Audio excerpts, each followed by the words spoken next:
Hi, இப்போ mutton குழம்பு செய்ய போகிறேன். அது எப்படி செய்யுதுன்னு பார்க்கலாம். நான் வந்து 1 கிலோ மட்டன் எடுத்திருக்கேன். மட்டனில் வந்து மிளகாத்தூள், மஞ்சள் தூள், உப்பு, ஒரு 3 ஸ்பூன் வந்து தயிர் இதெல்லாம் ஆட் பண்ணி நல்லா இந்த மசாலாலாம் இந்த மட்டனில் வந்து இறங்குற மாதிரி மிக்ஸ் பண்ணி வச்சுருக்கேன். அது ஒரு அரை மணி நேரம் நல்லா ஊறட்டும். இப்போ அடுத்தது இந்த குழம்புக்கு தேவையான மசாலா ரெடி பண்ணிடலாம். அதுக்கு இப்போ வானலில் வந்து எண்ணெய் ஊற்றிருக்கேன். எண்ணெய் சூடாயிடுச்சு. அதுக்கு பட்டை, கிராம்பு, அன்னாச்சிப்பூ, ஒரு 3 ஏலக்காய் இதை வந்து இப்போ சேர்த்துடலாம்.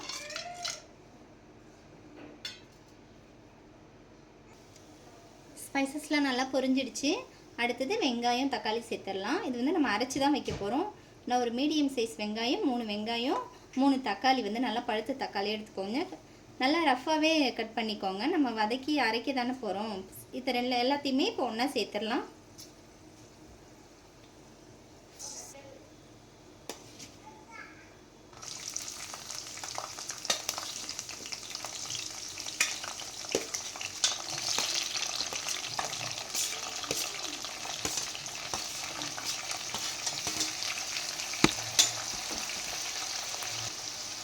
நல்லா எண்ணெயிலேயே நல்லா ஃபஸ்ட்டு இதை வதக்கிடலாம்.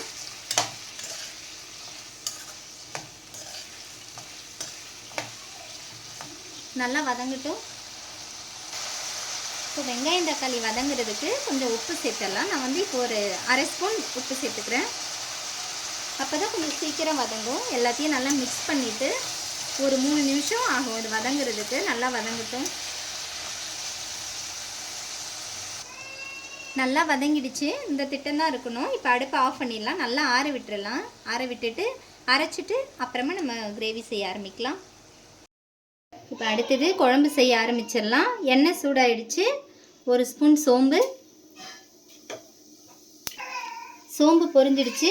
நம்ம வந்து மட்டனை வந்து ரெடி பண்ணி வச்சுருந்தோம் இல்லையா, அதை வந்து இப்போ சேர்த்துடலாம்.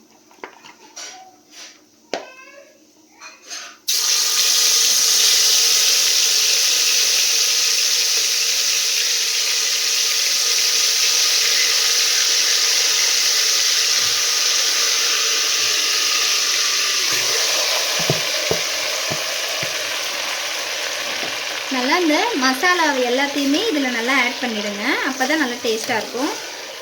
இதை வந்து நல்லா எண்ணெயிலேயே நல்லா வதக்கணும். ஒரு 10 நிமிஷம் நல்லா வதக்கிடலாம். ஹை ஃப்ளேம்லேயே வச்சு நல்லா வதக்கணும்.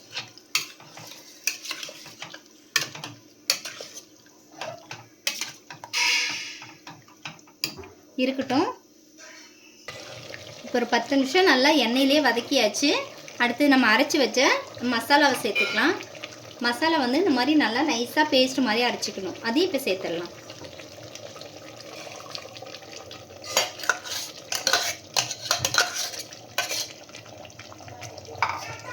நல்லா மிக்ஸ் பண்ணிடுறேன்.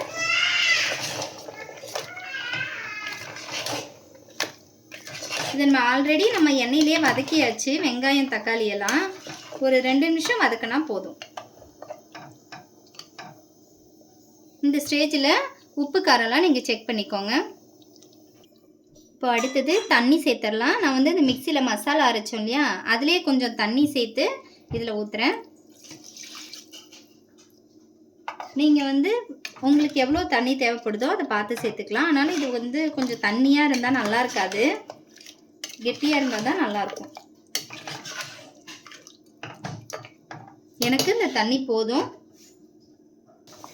இப்போ நல்லா கொதிக்குது. புதினா கொத்தமல்லி சேர்த்துக்கிறேன்.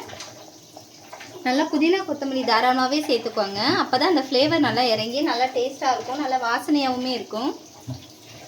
சேர்த்து நல்லா மிக்ஸ் பண்ணிவிட்டு குக்கரை மூடிடலாம். நம்ம மட்டனுக்கு தகுந்தபடி தான் நம்ம விசில் எத்தனை விசில், 2 விசிலா 3 விசிலான்னு நம்ம வைக்கணும். இது வந்து கொஞ்சம் சீக்கிரம் வெந்துரும்னு நினைக்கிறேன். கொஞ்சம் சாஃப்டாக தான் இருக்குது. நான் வந்து ஒரு 3 விசில் விட்டுக்கிறேன்.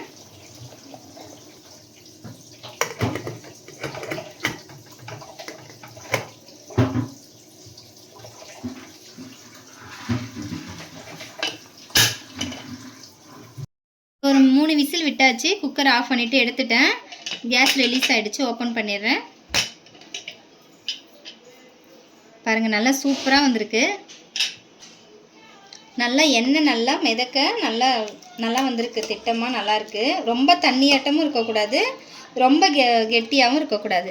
இந்த மாதிரி இருந்தால் தான் நல்லாயிருக்கும். இந்த குழம்பு வந்து இட்லி, தோசை, சப்பாத்தி இது கூட வச்சு சாப்பிட்லாம். ரொம்ப டேஸ்ட்டாக இருக்கும். நீங்களே இந்த மாதிரி ட்ரை பண்ணி பாருங்கள்.